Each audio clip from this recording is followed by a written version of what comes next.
हमारा Indian market जो है उसमें करेक्शन का दौर चल रहा है, ठीक है, और उसमें रोज़ सेलिंग आ रही है। आज भी जैसा मार्केट गैप डाउन खुला है और वहाँ से थोड़ी रिकवरी हुई है, लेकिन रोज़ उसमें एक सेलिंग प्रेशर बन रहा है। तो अब सबसे इम्पोर्टेंट क्वेश्चन ये आ रहा है कि इतने बड़े करेक्शन के बाद जबकि कंपनियां लगभग आधी टूट चुकी हैं, 50% कंपनियां टूट चुकी हैं, उनके वैल्यूएशंस ख़त्म हो रहे हैं और लगभग इस 6-7 महीने के करेक्शन में ये 1 ट्रिलियन का लॉस हो चुका है हमारे इन्वेस्टर्स को, ठीक है। तो अब क्वेश्चन अराइज ये हो रहा है कि इंडियन इकॉनमी अभी रिकवरी कब करेगी, ठीक है। तो देखिए, एक किसी भी इकॉनमी की हम बात कर रहे हैं, हम मैक्रो लेवल की बात कर रहे हैं, तो किसी भी चीज़ में टाइम लगता है। कोई जैसे हमारी इकॉनमी तो ऐसी बात नहीं है कि पिछले 6 महीने से ख़राब हो रही है तो एक दिन में ख़राब हो रही है, इसमें भी 6 महीने का टाइम लगा है। वैसे इसमें रिकवरी में भी टाइम लगेगा, लेकिन इम्पोर्टेंट ये है कि वो रिकवरी स्टार्ट कब से होगी, ठीक है। तो अभी हमारा PMI का डेटा आया है, ठीक है। PMI का डेटा आया है, परचेजिंग मैनेजर इंडेक्स इसको हम बोलते हैं, जो ये बता रहा है कि फरवरी 25 में ये लगभग 56.3, ठीक है, 56.3 का ये हमारा PMI डेटा आया है। PMI डेटा क्या होता है? परचेजिंग मैनेजर इंडेक्स होता है, जो लगभग 400 मैन्युफैक्चरिंग यूनिट को लेकर बनाया जाता है कि आपने अभी तक कितना मैन्युफैक्चर किया है, ठीक है।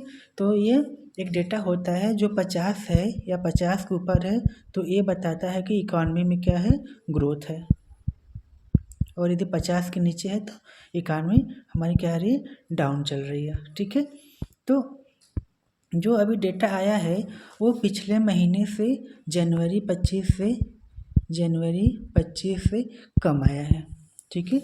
जनवरी 25 में ये लगभग 57.7 था, 57.7, और फरवरी में ये आया है 56-53। मतलब ये कह रहा है कि हमारे जो कंपनियां हैं उनमें मैन्युफैक्चरिंग कम हो रही है। मैन्युफैक्चरिंग कम क्यों हो रही है? जाहिर सी बात है कि उनका डिमांड कम होगा, ठीक है। जब उनका डिमांड कम होगा तो कंपनियां कम मैन्युफैक्चर करेंगी। यदि कंपनियां कम मैन्युफैक्चर करेंगी तो हमारे GDP पे इसका असर होता है, ठीक है। GDP क्या होता है? ग्रॉस डोमेस्टिक प्रोडक्ट होता है, जो कि ये हमारे देश का कैसा विकास है उसको डिनोट करता है, ठीक है। तो जो कंपनियां कम प्रोडक्ट कर रही हैं, कम प्रोडक्ट कर रही हैं, उनका डिमांड कम है क्योंकि हमारी इकॉनमी अच्छी परफॉर्म नहीं कर रही है। हमारा परचेजिंग पावर, हमारी पॉपुलेशन है उनकी परचेजिंग पावर कम है, उनके पास खरीदने के लिए पैसे नहीं हैं, इसलिए हम कंपनियों का ग्रोथ नहीं आ रहा है। इसीलिए हमारा जो देखिए तो निफ्टी क्या कर रहा है, निफ्टी लगातार करेक्ट कर रहा है, ठीक है। तो इसमें रिकवरी कब आएगी? अब देखिए, जब तक आप बेसिक नहीं समझिएगा, आप इकॉनमी को नहीं समझिएगा ना, आप शेयर मार्केट को नहीं समझ पाइएगा। तो शेयर मार्केट को समझने के लिए बेसिक समझना बहुत ज़रूरी है। तो अब जैसा हमने बताया कि निफ्टी क्यों गिर रहा है, हमारे मार्केट स्लो डाउन क्यों है, क्योंकि हमारे मैन्युफैक्चरिंग में प्रॉब्लम हो रही है, हमारे पर कैपिटा इनकम कम है। तो जब तक ये सब चीज़ें सुधरेंगी नहीं, तब तक हमारी इकॉनमी सर्वाइव नहीं कर पाएगी, ठीक है। और वैसे भी देखा जाए तो हमारा जो पर कैपिटा GDP है, वो पर कैपिटा इनकम जो हमारा है वो क्या है, काफ़ी कम है। तो आपको हम अभी दिखा देंगे, इसमें थोड़ा सा कोशिश करते हैं दिखाने का। अच्छा, हम आपको देखिए, यहाँ पे हमने कुछ इम्पोर्टेंट कंट्रीज़ का पर कैपिटा इनकम लिया है, जिसमें लग्जमबर्ग है। लग्जमबर्ग का क्या है कि ये लगभग $154,000 इनका पर कैपिटा इनकम है, ठीक है। वहीं आप सिंगापुर को देख लीजिए तो 153,000 है, और मैकाओ को देख लीजिए तो उनका 140 है। आयरलैंड को देख लीजिए 131 है। आयरलैंड जैसा भी कंट्रीज भी हमारे से पर कैपिटा अधिक इनकम जनरेट करता है, ठीक है। वहीं आप अब इंडिया को देख लीजिए, तो इंडिया को देखिएगा तो इंडिया का कितना है, सिर्फ 11,942 पर कैपिटा यहाँ का क्या है, इनकम है, ठीक है। यह एनुअली है कि ये GDP में पर कैपिटा इतना कंट्रीब्यूट होता है। और वहीं यदि यूनाइटेड स्टेट्स को देख लीजिए तो 89,000 का है, और यूनाइटेड किंगडम को देख लीजिए तो वहाँ थाउजेंड का है, 54,000 का है। तो देखिए इंडिया क्या है, रियली बहुत ही एक पुअर कंट्री में इसको काउंट किया जाता है। यहाँ पे सिर्फ 11,942 का एनुअलाइज्ड पर कैपिटा इनकम है, जो कि बहुत कम है। 11,000 मतलब साल का आप देखिए तो लगभग 1100, 1200, 1,000 के आसपास $1,000 का पर कैपिटा इनकम आया है। तो समझिए जब इतना यहाँ का पर कैपिटा इनकम इतना कम रहेगा तो कंपनियों में ग्रोथ कैसे आएगा। जब इंडियन के पास परचेजिंग पावर ही नहीं रहेगी तो यहाँ पे ग्रोथ कैसे आएगी, ठीक है। तो देखिए प्रॉब्लम ये नहीं है, प्रॉब्लम ये है कि जब हमको पता है कि हमको हमारे में प्रॉब्लम क्या है, ठीक है, तब वो प्रॉब्लम नहीं रहती है। प्रॉब्लम ये होता है कि प्रॉब्लम पता ना हो, लेकिन यहाँ प्रॉब्लम पता है तो उस पर हम क्या इनिशिएट कर सकते हैं, ठीक है। आइए हम उस पर डिस्कशन शुरू करते हैं कि इसका सोल्यूशन क्या हो सकता है, और यहीं से हमको ये पता चलेगा कि हमारे इकॉनमी में रिकवरी कब पॉसिबल है, ठीक है। देखिए वर्ल्ड बैंक ने कहा है कि यदि इंडिया को 2047 तक डेवलप कंट्री में शामिल होना है, 2047 तक जैसे इंडिया का टारगेट है, यदि इंडिया को 2047 तक डेवलप्ड कंट्री में आना है तो उसको 7.8% एनुअलाइज जीडीपी मतलब 7.8 का जीडीपी ग्रोथ रेट होना चाहिए उसका एवरेज, ठीक है। तो अभी क्या चल रहा है, 2025 चल रहा है, ठीक है, 2025 चल रहा है और मेरे पास अभी 22 साल का समय है। तो 22 साल तक हमको 7.8 एनुअलाइज्ड एवरेज जीडीपी से हमको ग्रो करना पड़ेगा। लेकिन हमारा अभी जो करंट मंथ का जीडीपी डेटा आया है उसमें बोला जा रहा है कि हमने 6.2 किया है दिसंबर क्वार्टर में, ठीक है, और एनुअलाइज फाइनेंशियल ईयर 2025 में 6.3 का होना चाहिए, ये 6.5 का होना चाहिए, ठीक है। तो हमारा देखिए यदि हम 6.5 मान ले रहे हैं तो अब एक साल का फाइनेंशियल ईयर 25 का, तो अभी 7 पॉइंट हमारा एवरेज निकल के आ रहा है, ये भी काफ़ी कम है, ठीक है। तो कैसे पॉसिबल है, देखिए किसी भी देश की जीडीपी को बढ़ने के लिए ना उसमें क्या क्या फैक्टर्स होते हैं वो जानना बहुत ज़रूरी है। तो यदि हम अपने कंट्री का जीडीपी फैक्टर्स देखें कि हमारी जीडीपी कहाँ से ड्राइव होती है, तो उसमें हम मेनली अपना देखें ये सब सेक्टर, तो 3 चीज़ें होती हैं। पहला सर्विस होता है, ठीक है, सर्विस होता है, और दूसरा मैन्युफैक्चरिंग होता है, मैन्युफैक्चरिंग नहीं, इसको आप अभी मान लीजिए एग्रीकल्चर, ठीक है, कृषि होता है, और तीसरा होता है अदर चीज़ें। अदर चीज़ें में इन दोनों चीज़ों को सब छोड़ के सारी चीज़ें आती है, जैसे कि मैन्युफैक्चरिंग आ गई और इंफ्रा हो गए, ये सब कंट्रीब्यूट सबको हम किस में काउंट करेंगे, अदर में। तो हमारा जीडीपी जो होती है ना, जीडीपी का मैक्सिमम पार्ट कहाँ से आता है, लगभग 50% पार्ट आता है हमारे सर्विस सेक्टर से, और एग्रीकल्चर में लगभग आता है 15%, और अदर चीज़ों में लगभग 30 से 35% के बीच में आती हैं, ठीक है। अब सर्विस सेक्टर में क्या बेसिकली हम मेरा क्या है, सर्विस सेक्टर में बेसिकली हमारा जो आईटी चीज़ें होती हैं और या फिर मेडिकल चीज़ें होती हैं, फार्मा वगैरह, ये सबको हम इसमें काउंट करते हैं। तो ये सब को हम इंपोर्ट करते हैं, मैक्सिमम इन चीज़ों को हम इंपोर्ट करते हैं, ठीक है। तो इंपोर्ट करने के लिए सर्विसेज जैसे आईटी मेडिकल में इंपोर्ट करते हैं, सॉरी एक्सपोर्ट करते हैं, ठीक है, एक्सपोर्ट करते हैं तो हम बाहर भेजते हैं। यदि बाहर ग्लोबल पॉलिटिकल चीज़ें अच्छी नहीं होंगी, ठीक है, तो इन पे इफ़ेक्ट पड़ेगा, ठीक है, इन पे इफ़ेक्ट पड़ेगा कैसे, जैसे कि मान लीजिए वॉर हो गए, ठीक है, या टैरिफ इंक्रीज हो गया, जैसे अभी टैरिफ का चक्कर चल रहा है, टैरिफ इंक्रीज हो गए, या कोई महामारी आ गई जैसे कोरोना आ गए, तो इन सब चीज़ों में ये 50% डायरेक्टली इम्पैक्ट होगा। तो ये सब कोरोना को हम देख सकते हैं कि कोरोना में हमारा जीडीपी क्यों गिरा था, क्यों, क्योंकि हमारा जो जीडीपी का मैक्सिमम कंट्रीब्यूशन होता है वो 50% कहाँ से आ रहा है, उसको सर्विस सेक्टर से आ रहा है, जो चीज़ों को हम एक्सपोर्ट कर रहे हैं, और जब जहाँ हम एक्सपोर्ट कर रहे हैं वहाँ चीज़ें अच्छी नहीं होंगी तो ये इम्पैक्ट होंगी, इसकी वजह से हमारा जीडीपी डायरेक्टली इम्पैक्ट करेगा, ठीक है।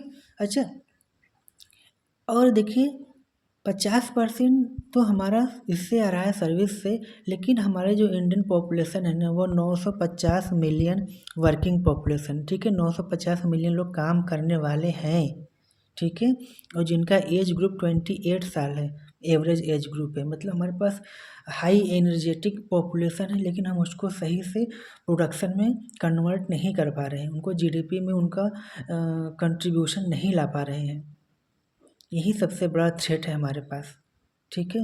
और किसी भी देश की जीडीपी को बढ़ने के लिए उसमें उसमें मैन्युफैक्चरिंग का होना बहुत ज़रूरी है, ठीक है। जब तक वहाँ पे मैन्युफैक्चरिंग इंक्रीज नहीं होगा, कोई भी चीज़ें ना ही वहाँ का एम्प्लॉयमेंट सही होगा, ना ही वहाँ पे जीडीपी ग्रोथ होगी, और ना ही वहाँ पे एक जो नेशनल सिक्योरिटी और ग्लोबल स्टेबिलिटी पॉसिबल है। बहुत सारी चीज़ें हैं, तो हमें हर हाल में अपने मैन्युफैक्चरिंग को बढ़ाना होगा। और जो इस 35% पे हम बोल रहे हैं ना, अदर चीज़ें हैं जैसे मैन्युफैक्चरिंग इंफ्रा हो गया, इसमें मैन्युफैक्चरिंग को हम देखें तो इस 35% में सिर्फ 15% क्या है, ओनली 15% हमारा मैन्युफैक्चरिंग है। तो ये अच्छी बात नहीं है। वहीं यदि आप चाइना को देखिएगा तो चाइना का पर कैपिटा इनकम लगभग आप देखिए तो $30,000 का एनुअलाइज्ड है, या उससे अधिक ही होगा, ठीक है। और उसका जो जीडीपी में मैन्युफैक्चरिंग कंट्रीब्यूशन है वो लगभग, एक सेकेंड, वो लगभग 25 से 30% का है। 25 से 30% सिर्फ मैन्युफैक्चरिंग से आती है, ठीक है। इंडिया और चाइना लगभग सेम लेवल की कंट्री हैं, ठीक है। सेम पॉपुलेशन है, सेम इवन हमारी जो वर्किंग पॉपुलेशन का एज है ना, वो उनसे ज़्यादा ही होंगे। वहाँ 38 साल का एवरेज एज है, और हमारे यहाँ 28 साल का एवरेज। तो हमारे पास ज़्यादा अपॉर्चुनिटी है, लेकिन हम इसको बेनिफिट नहीं ले पा रहे हैं, ठीक है। तो हमको अपना मैन्युफैक्चरिंग हब, अपना जो मैन्युफैक्चरिंग है ना, उसको इंक्रीज करना पड़ेगा, और हमें मैन्युफैक्चरिंग पे फोकस करना पड़ेगा। यदि हम चीज़ों को मैन्युफैक्चरिंग पे फोकस करते हैं ना, तो इससे हमारी जीडीपी इंक्रीज होगी, और भी बहुत सारी चीज़ें जो हैं वो क्या होंगी, उनसे प्रभावित होंगी, और हमको हमारे नेशन के लिए बेनिफिट होगा। जिसमें से सबसे पहला चीज़ क्या होगी कि हमको, तो यदि हम मैन्युफैक्चरिंग पे ध्यान देंगे तो सबसे जो इम्पोर्टेंट चीज़ होंगी पहली, वो क्या, सबसे पहला फ़ायदा क्या मिलेगा मैन्युफैक्चरिंग यूनिट बनाने का, कि हमारा इकोनॉमिक ग्रोथ आएगी। इकोनॉमिक ग्रोथ कैसे आएगी, क्यों, जब हम अपने यहाँ खुद इन हाउस मैन्युफैक्चर करेंगे तो हमारा जो इम्पोर्ट कॉस्ट है, जो चीज़ें हम आयात करते हैं उन चीज़ों का कम आयात करना पड़ेगा, ठीक है। कम आयात करना पड़ेगा, तो जिससे कि हमारे पास जो हमारी क्या, कि हमको कम पैसे उनको देने पड़ेंगे, जिससे कि हमारे रिजर्व्स बढ़ेंगे, ठीक है। यदि आप अक्टूबर 2024 में देखो तो लगभग $27 बिलियन का हमने इंपोर्ट किया है,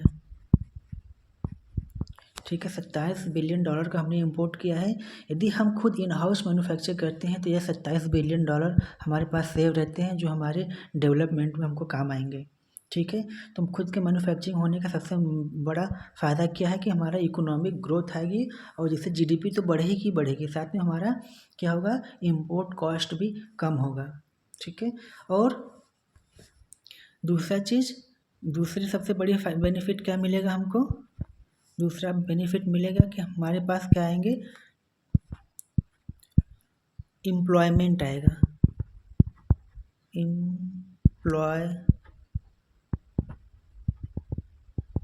एम्प्लॉयमेंट आएंगे, ठीक है। जब हम खुद मैन्युफैक्चरिंग करेंगे तो हमको, देखिए हम पहले बताया है कि 950 मिलियन का वर्किंग पॉपुलेशन मेरे पास है, ठीक है।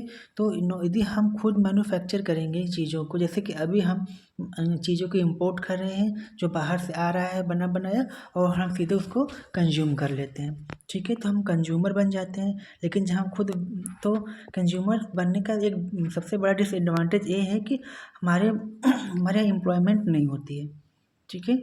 लोगों को रोज़गार नहीं मिलता। जब वो चीज़ों को हम खुद प्रोड्यूस करेंगे तो हमें मैन पावर लगाने की ज़रूरत पड़ेगी, और हमारे यहाँ लोगों को रोज़गार मिलेगा उससे। तो वो कारण है कि जो हमारी वर्किंग पॉपुलेशन हमने बताया था वो एग्रीकल्चर में इन्वॉल्व है। 15% तो एग्रीकल्चर का कंट्रीब्यूशन है, लेकिन उसमें जो वर्किंग पॉपुलेशन है वो लगभग 70% क्या है, इन्वॉल्व है। मतलब जहाँ से जीडीपी की कंट्रीब्यूशन सिर्फ 15% आ रहा है, ठीक है। 15% आ रहा है, वहाँ पे हमारी 70% पॉपुलेशन इन्वॉल्व है। तो लो कैपिटा का लो इनकम एजी से कितना इनकम जनरेट हो सकता है, ठीक है। एग्रीकल्चर से जहाँ पे आप जैसे मान लो कि अगर हम 1 हेक्टेयर में 100 रुपये का रेवेन्यू जनरेट कर रहे हैं और यदि वहाँ पे 2 मैन पावर लगेगा तो वहाँ से 50 रुपये एवरेज रेवेन्यू जनरेट हुआ। लेकिन जहाँ पे 1 हेक्टेयर में यदि हम 100 रुपये का रेवेन्यू जनरेट कर रहे हैं लेकिन वहाँ पे हम 100 मैन पावर लगा देंगे तो एवरेज 1 रुपये का रेवेन्यू जनरेट हुआ। ठीक है, तो यही पर कैपिटा इनकम का मेन कारण ये भी एक मेन कारण है कि हमारी मैक्सिमम पॉपुलेशन क्या है, वो एग्रीकल्चर में इन्वॉल्व है, जहाँ से रेवेन्यू तो आ रही है लेकिन रेवेन्यू मतलब नंबर्स ऑफ पीपल्स अधिक होने के कारण एवरेज रेवेन्यू कम हो जा रही है। ठीक है, तो यदि हम इसको शिफ्ट कर सकते हैं, इनको शिफ्ट कर दे एजी टू एग्रीकल्चर से शिफ्ट कर देते हैं, एजी टू शिफ्ट कर दें मैन्युफैक्चरिंग की तरफ यदि हम शिफ्ट कर देते हैं तो फ़ायदा क्या होगा, एजी से तो हमारा average per capita income increase होगा ही होगा, शायद मैन्युफैक्चरिंग से जो यहाँ से रेवेन्यू जनरेट होगा वो भी इंक्रीज करेगा।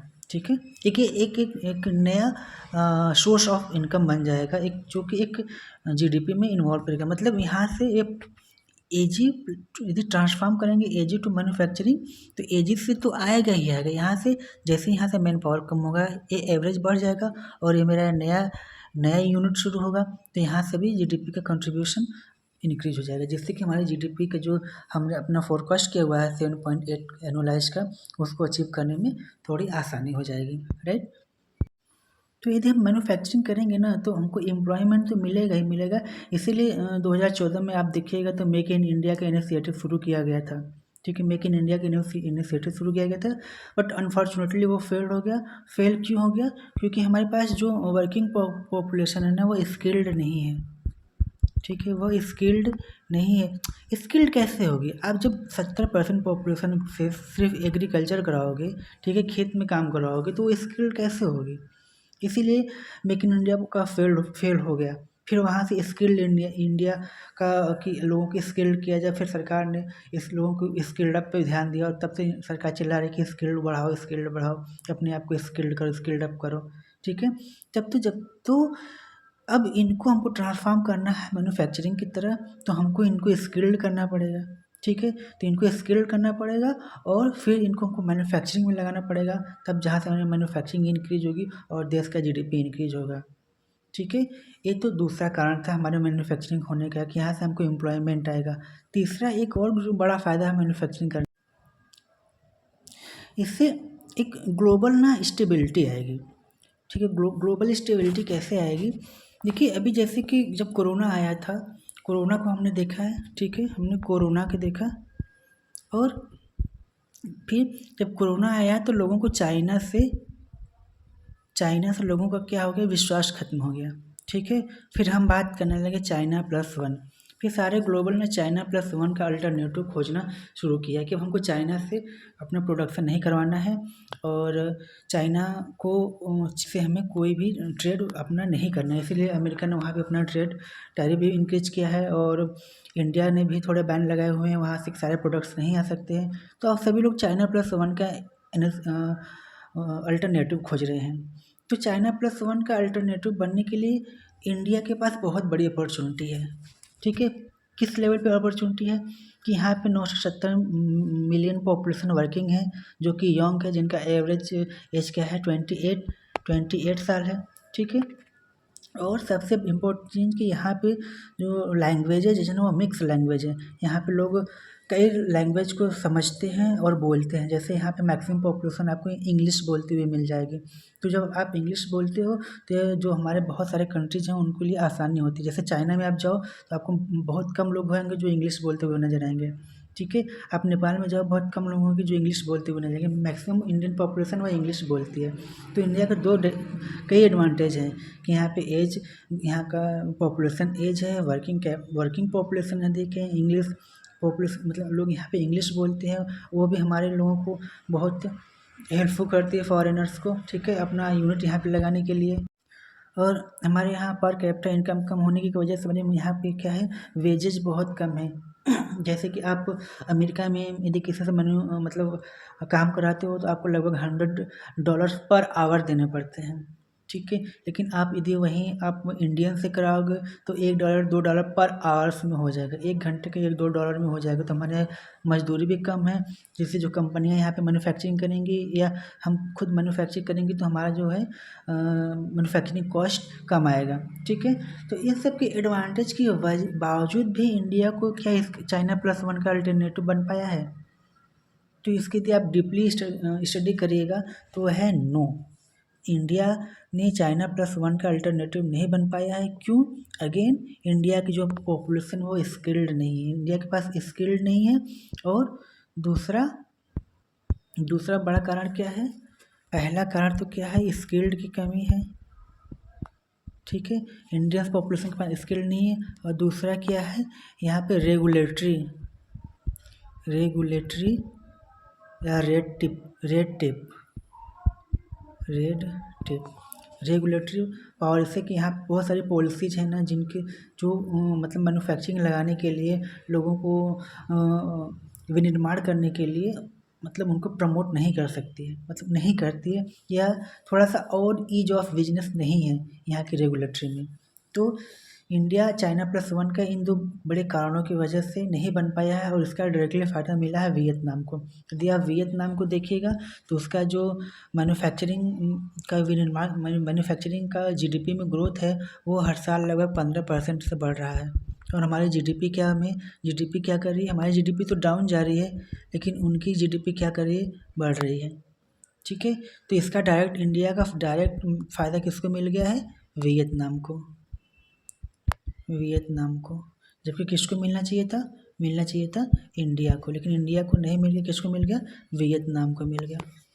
तो इंडिया को इस सब चीज़ों पे ध्यान देना चाहिए, और इंडिया कर भी रही है, तभी तो वो स्किल्ड के लिए चिल्ला रही है, राइट। और ठीक है, ये सब कुछ फ़ायदे थे। और एक और बड़ा फ़ायदा क्या है कि जो यदि हम खुद इन चीज़ों को मैन्युफैक्चर करेंगे तो जो हम मैक्सिमम चीज़ें इंपोर्ट करते हैं, जैसे 60% हम इलेक्ट्रॉनिक सामान इंपोर्ट करते हैं, वो कम हो जाएगा। हम डिफेंस पे जो अमेरिका और रसिया और फ्रांस इस सब पे डिपेंडेंस करते हैं, इजराइल वगैरह पे इन पे हमारी डिपेंडेंसी कम होगी। जब हम किसी पे डिपेंडेंट नहीं होंगे तो हमारा एक वर्चस्व बना रहेगा, वर्चस्व कायम रहेगा। तो मैन्युफैक्चरिंग बनाना बहुत ज़रूरी है, लेकिन इसमें बहुत सारे चैलेंजेज हैं, ठीक है। जो चैलेंजेज हैं उन चैलेंजेज को ऐसा नहीं कि ओवरकम नहीं किया जा सकता है, लेकिन उन चैलेंजेज को जानना और उन पे काम करना बहुत ज़रूरी है। और उनमें जो सबसे बड़ा चैलेंज है ना हमारे यहाँ मैन्युफैक्चरिंग ना कर पाना, वो क्या है? वो है कि हमारे पास जो है किसकी कमी है? इंफ्रास्ट्रक्चर की कमी है। हमारे पास इंफ्रा ठीक से नहीं, इंफ्रा मतलब हमारे पास रोड सही नहीं है, ठीक है। हमारे पास रोड सही नहीं है, और हमारे जो पोर्ट्स हैं वो पोर्ट्स सही नहीं है, या पावर की कमी है। तो ये सब चीज़ें हैं जो मैन्युफैक्चरिंग को प्रभावित करती है। और इसलिए आप देखिए तो लगभग 4 साल से, लास्ट 4 साल से 6 साल से, जब से बीजेपी की गवर्नमेंट आई है, सरकार ने सिर्फ आप जिधर देखो उधर रोड से ही रोड बना रही है। अच्छे रोड, पक्के रोड, हर रोड को चौड़ीकरण कर रही है, नया रोड बना रही है। क्यों? क्योंकि उसको पता है कि 2047 तक हमें डेवलप कैसे होना है। हाँ, पॉपुलेशन को समझ में नहीं आ रही है वो बातें, क्योंकि पॉपुलेशन में जैसे कि हमारे लोग लो इनकम है, तो हमारा लाइफ स्टाइल उतनी अच्छी नहीं है, और हम अच्छे लाइफ स्टाइल के लिए स्ट्रगल कर रहे हैं। तो हमें रेवेन्यू की ज़रूरत है, और सरकार रेवेन्यू पे कम और इंफ्रा पे ज़्यादा फोकस करें, क्योंकि उसको देश को 2047 तक डेवलप करना है। इसमें यही कारण है, शायद आप लोगों को पता चल गया होगा कि सरकार अधिक रोड बनाने पे क्यों जोर दे रही है, ठीक है। इंफ्रा जब तक अच्छा नहीं होगा हम अच्छा नहीं कर पाएंगे, इसीलिए सरकार ने इस पर फोकस। और दूसरा, जैसा हमने बताया है कि क्या रेगुलेटरी है, ठीक है। रेगुलेटरी भी हमारे ईज ऑफ नहीं है, इसको ईज ऑफ बिजनेस बनाना पड़ेगा, तभी हमारे यहाँ नौकरशाही भी बहुत है ना। कोई कंपनियाँ आती हैं, या कोई फॉरेन की कंपनियाँ तो छोड़ दी, कोई डोमेस्टिक कंपनियाँ हैं, यदि कोई एक मैन्युफैक्चरिंग लगाना चाहती हैं तो उसके पास इतनी लाइसेंसिंग पावर लेने के लिए बेचारे को इतना बार्गेन देना पड़ता है, इसका उतना डोनेशन देना पड़ता है कि वो कर नहीं पाता है, ठीक है। तो ये सब रेगुलेटरी पावर को, पॉलिसी को ईज ऑफ बिजनेस बनाना पड़ेगा। इंफ्रा पर सरकार ध्यान दे रही है, थोड़ा इस पर भी ध्यान देगी तो मैन्युफैक्चरिंग को एक प्रमोशन मिलेगा, ठीक है। और स्किल का होना बहुत ज़रूरी है। हमारे देखिए एजुकेशन जो सिस्टम है ना, मुझे लगता है कि इसमें थोड़ा सा अब इसको प्रैक्टिकल करना चाहिए। हमारा एजुकेशन सिस्टम वही आदमी ग्रेजुएट हो जाता है तो उसको पता नहीं कि अब आगे करना क्या है, ठीक है। तो हमको अपना स्किल को बढ़ाने के लिए उसको बेसिक लेवल से ही स्किल पे फोकस उसको करना चाहिए, ठीक है। इन सब चीज़ों को यदि हम ओवरकम करें तो हमारी मैन्युफैक्चरिंग इंक्रीज हो सकती है, ठीक है। और यदि मैन्युफैक्चरिंग इंक्रीज होती है तो इंडिया एक सुपर पावर ज़रूर बनेगा, ये मेरा पूरा भरोसा है, ठीक है। तो उम्मीद है कि इस वीडियो से आपको एक देश की इकॉनमी को समझने में आसानी हुई होगी कि हमारी इकॉनमी खराब परफॉर्म क्यों कर रही है, अच्छे परफॉर्म कैसे कर सकती है, ठीक है। ये हमारे मार्केट में रिकवरी कैसे पॉसिबल है। तो जब तक ये चीज़ें नहीं सुधरेंगी, हमारी PMI डेटा जब तक इंक्रीज नहीं होंगी तब तक चीज़ें अच्छी नहीं हो सकती हैं, ठीक है। तो यहीं तक रखते हैं, वीडियो अच्छी लगे तो लाइक ज़रूर कर दीजिएगा और कल फिर मिलते हैं, तब तक के लिए थैंक यू।